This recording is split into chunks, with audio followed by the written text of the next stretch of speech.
Good morning সবাইকে বন্ধুরা। তো সবাইকে এই হলুদ ফুলের শুভেচ্ছা জানিয়ে আজকের ভিডিওটা শুরু করছি। তো প্রচণ্ড দাবদাহ দেখতে পাচ্ছেন, সূর্যি মামা একদম মাথার ওপরে। দেখতে পাচ্ছেন কিনা জানি না, কিন্তু আমি ক্যামেরায় যতটুকু দেখাতে পারছি আপনাদেরকে দেখানোর চেষ্টা করছি। কি আর করা যায়। তো এদিকে চলে এসেছি রান্নাঘরে এসে আজকে পোহা বানাচ্ছি। পোহা বানানো হয়ে গেছে, তো ওপর থেকে একটু ধনেপাতা কুচি ছড়িয়ে দিচ্ছি। কারণ সকালের ব্রেকফাস্টটা আমার পিসি শাশুড়ি মাই করতেন, কিন্তু আজকে যেহেতু উনি পারবেন না করতে, তাই ব্রেকফাস্ট সব কিছু কাজেরই দায়িত্ব আমার আর শাশুড়ি মার ওপরে। যদিও শাশুড়ি মারও বয়স হয়েছে, তো তাই সব কাজ উনিও করে উঠতে পারেন না, তাই প্রেশারটা একটু বেশি আমার ওপরে আর কি। তো সকালের ব্রেকফাস্ট কমপ্লিট হয়ে যাওয়ার পরে আলু পটলের দম বসিয়ে দিয়েছি, হয়েও গেছে। যেহেতু আজকে মঙ্গলবার, তাই আমরা নিরামিষ খাই। যারা আমার ভিডিও দেখেন তারা তো জানেন, আর যারা জানেন না তাদেরকেই বলছি, আমরা মঙ্গলবারে নিরামিষ খাই। তো মঙ্গলবারের জন্য আমার পুজোটাও স্পেশাল। হনুমানজির ঘট বসিয়েছি শ্রীরাম লেখে, আর এদিকে আটার প্রদীপ জ্বালিয়ে দিয়েছি। প্রত্যেক মঙ্গলবারেই আমি আটার প্রদীপ জ্বালিয়ে দিই এই শ্রীরাম লেখে নতুন ঘট পাতে। তো দেখুন, পুজো টুজো হয়ে গেছে। এখন পিসি শাশুড়ি মাকে টাটা বলে চলে যাচ্ছি মন্দিরে, হনুমান মন্দিরে। প্রত্যেক মঙ্গলবারই আমি হনুমান মন্দিরে যাই, কিন্তু বন্ধুরা আজকে আমার শরীরটা বেশি ভালো না। সকাল থেকে হঠাৎ রান্না টান্না করার পরে দেখি কোমরে প্রচণ্ড ব্যথা, মানে পেন কিলার খেয়ে এখন মন্দিরে যাচ্ছি আর কি। তো জানি না কি হবে। এরকম কোমরে ব্যথা মাঝে মাঝে আমার হয়, আর ভীষণ ভোগায় আমাকে। তো এদিকে আবার পার্সেলও চলে এসছে। আমি কিছু অর্ডার করেছিলাম জিনিস, সিলভার রেপ্লিকার উপরে যেসব জিনিস থাকে সেগুলো আমার খুবই পছন্দ। তো এই দেখুন, আমি পরেও দেখছি আমাকে কেমন লাগছে। আর এই 3টে জিনিস আনিয়েছি, এই বুগাটিটা, এই গলার একটা কি বলবো লকেট দিয়ে, আর এটা ফিশ উইয়ার। কালকে আর আমি ভিডিওটা কমপ্লিট করতে পারিনি, কারণ ভীষণ কোমরে ব্যথা ছিল। সকাল থেকে আপনাদেরকে বলেছিলাম যে আমার কোমরে ব্যথা, কিন্তু আমি ভাবতে পারিনি যে কোমরে ব্যথাটার রেস্টটা এতটুক যাবে। পেন কিলার খেয়েছি, ইঞ্জেকশন নিয়েছি আমার বোনের হাজব্যান্ডকে ফোন করে, কিন্তু সেভাবে এখনও কোনো আরাম পাইনি। টুকটাক একটু 19 আর 20 আর কি, যেটা এই হচ্ছে। তো এখন আর আমার পিসি শাশুড়ি মারও চোখের অপারেশন হয়েছে। তো সব মিলিয়ে না, মানে আমার আজকে ইচ্ছে করছিল না ঘুম থেকে উঠে কিছু করি, কিন্তু কিছু করারও নেই। ওনাকে আবার কতটুকু প্রেশার দেবো, উনি যথেষ্ট করছেন। তো এখন ভাবছি একটু ব্রেকফাস্ট রেডি করব, যেহেতু আজকে বন্ধেরও দিন। ভাবলাম যে ছেলে আর হাজব্যান্ড যেহেতু ঘরে আছে, একটু ভালো ব্রেকফাস্ট বানাই। তো চলুন রান্নাঘরে। তো আজকে ভাবলাম যে ছাতুর পরোটা বানাবো। তার জন্য এটা একটা চাটনি বানিয়েছি, ধনেপাতা আর টমেটো, কাঁচা লঙ্কা, রসুন সবটাকে আগে পুড়ে নিয়েছি গ্যাসের মধ্যে, তারপর এটা দিয়ে একটা মিক্সিতে পেস্ট করে নিয়েছি।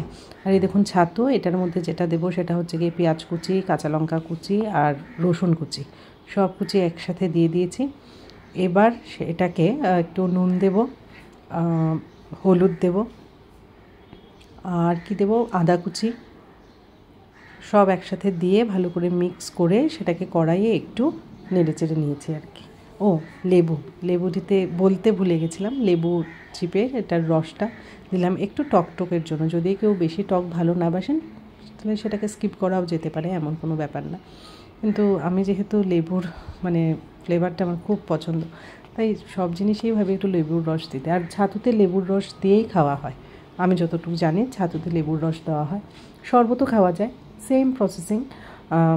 পেঁয়াজ, কাঁচা লঙ্কা কুচি, তখন রসুন টসুন লাগে না, আর লেবুর রস দিয়ে ছাতুর শরবত খেতে খুব ভালো লাগে। আর এটা খুব ভালো পেটের জন্য, গরমকালে তো সেটা খুবই ভালো পেটের জন্য। এখানে কড়াইয়ে আমি জিরেটাকে একটু হালকা মানে ভেজে নিচ্ছি। ইচ্ছে করলে এখানে আস্ত ধনে দেওয়া যায়, জোয়ান দেওয়া যায়, যার যেরকম ইচ্ছে দেওয়া যায়। আমাদের বাড়িতে সবটাই ছিল, কিন্তু আর ইচ্ছে করছিল না। বললাম না কোমরে এত ব্যথা, ইচ্ছে করছিল না যে আবার এসে এগুলো নিয়ে আসে, এটা অন্য জায়গায় রাখা ছিল। তারপরে ছাতুর যে মিশ্রণটা পেঁয়াজ দিয়ে যেটা মাখিয়ে রেখেছিলাম, সেই মিশ্রণটা এখানে দিয়ে দিলাম। আর তারপরে যেটা অ্যাড করতে আমি ভুলে গেছিলাম সেটা হচ্ছে গিয়ে ঘি। এখন ঘি দিলাম, যেটা আগে দেখাতে ভুলে গেছি, নিজেই ভুলে গেছি। তারপরে ঘি অ্যাড করলাম, করে ভালো করে ভেজে নিয়েছি। হালকাই ভাজবো, বেশি লাল করব না, হালকা ভেজে সামান্য জল দিয়ে একটা মণ্ড তৈরি করব। আর এই দেখুন ছাতুর পুর, এটা দিয়েই পরোটা বানাবো। একটু পরেই দেখাচ্ছি আপনাদেরকে কিভাবে বানাবো। আর এদিকে কেটলি পিঠা, আমাদের ভাড়াটিয়া দিদি আমাদেরকে কেটলি পিঠা দিয়েছিলেন, তো এই কেটলি পিঠাটা কালকেই দেওয়া হয়েছিল। সবাই তো খায়নি, তাই এটা একটু ভাপে বসিয়ে দিয়েছি গরম করার জন্য, কারণ ঠান্ডা কেটলি পিঠা খেতে একদম ভালো লাগে না। যার মনে হবে খাবে, যার মনে হবে খাবে না, তবুও করে রেখে দিলাম। আর এইদিকে দেখুন, এরকম রুটির যেরকম গোলা তৈরি করে এরকম তৈরি করে এটার ভেতরে ছাতুর পুরটা ভরবো, ভরে রুটির মতো করে একটু ঘি দিয়ে ভেজে সার্ভ করে নেব। এই দেখুন হলো, যা টেস্টি হয়েছিল না কি বলবো আপনাদেরকে, ভীষণ ভীষণ ভালো হয়েছিল। নিজে বানিয়েছে বলে বলছি না বন্ধুরা, আপনারা বানিয়ে দেখবেন। যারা বানিয়েছেন তো বানিয়েছেন, যারা বানাননি তাদের জন্য বলে রাখি যে আপনারা বানিয়ে দেখবেন, খুবই মানে ভালো হয়েছে, মানে একদম নাম করে ফেলবেন এই ছাতুর পরোটা বানিয়ে। তো এই দেখুন বানিয়ে নিচ্ছি বলে আমার পিসি শাশুড়ি মাই হেল্প করছেন আমাকে। তো আমি ক্যামেরাটা ধরে রেখেছিলাম। এদিকে লাস্সিও তৈরি করে নিয়েছি, আর লাস্সির সাথে ছাতুর পরোটা চাটনি দিয়ে সবাইকে পরিবেশন করেছি। কিন্তু কথা হয়েছে কাহানি মে টুইস্ট, ছাতুর পরোটা যখন একটা খেয়ে নিয়েছি তখন মনে হচ্ছে আমি তো ভিডিও করিনি, তারপরে আরেকটা যখন খাবো তখন আপনাদেরকে একটু তুলে ধরলাম, ভুলেই গেছিলাম করতে, তাই প্রেজেন্টেশনটা খুব খারাপ হয়েছে। আর এই দেখুন খুবই কোমরে ব্যথা নিয়ে পিসির অ্যানিভার্সারিতে যাওয়ার জন্য তৈরি হয়ে নিয়েছি, কারণ এই অ্যানিভার্সারিটা পিসির 25th অ্যানিভার্সারি। অনেক কিছুই প্ল্যান ছিল শিলচরে গিয়ে করবে, কিন্তু কিছুই আর হলো না বিশেষ কারণবশত। পিসি ওদের কিছু প্রবলেম ছিল, তাই আমরা অ্যাবসলিউট বারবিকিউয়ে চলে এসেছি। এখানে এসে তো ননস্টপ খাওয়া, 3-4 ঘন্টা ধরে খাচ্ছিলামই, মুখ আর বন্ধ হচ্ছিল না, মুখের এক্সারসাইজ চলতেই থাকছিল। তো একটার পর একটা খাওয়া আসছিল আর আমরা খাচ্ছিলাম, আর আপনারা এখন সেটা দেখুন। কি আর বলবো, এটাতে তো আর বলার কিছু নেই। আমরা খাচ্ছিলাম, গল্প করছিলাম, ফটো উঠছিলাম, একটা ভালো দিন কাটালাম। কিন্তু কোমরে ব্যথার জন্য বসতে একটু অসুবিধা হচ্ছিল, কিন্তু ঘরে যেরকম কোমরে ব্যথা মনে হচ্ছিল, ওখানে গিয়ে একটু কম লাগছিল, কারণ আমার মনটা ডাইভার্ট হয়ে গেছিলো খাওয়া দেখে, তাই কোমরে ব্যথাটা এতটা ফিল করতে পারছিলাম না। যেটা হয় আর কি, বাড়িতে থাকলে হয়তো আহা উহু একটু বেশি করতাম, ওখানে যাওয়ায় সেই আহা উহুটা কমই হয়েছে, কারণ অন্যদিকে মনটা চলে গেছিলো। আর এই দেখুন ভ্যারাইটিস খাওয়া, বারবিকিউ নেশনে আসলে তো জানেনই, বারবার বারবিকিউ নেশন বলছি, অ্যাবসলিউট বারবিকিউতে নানান ধরনের খাওয়া খাচ্ছিলাম।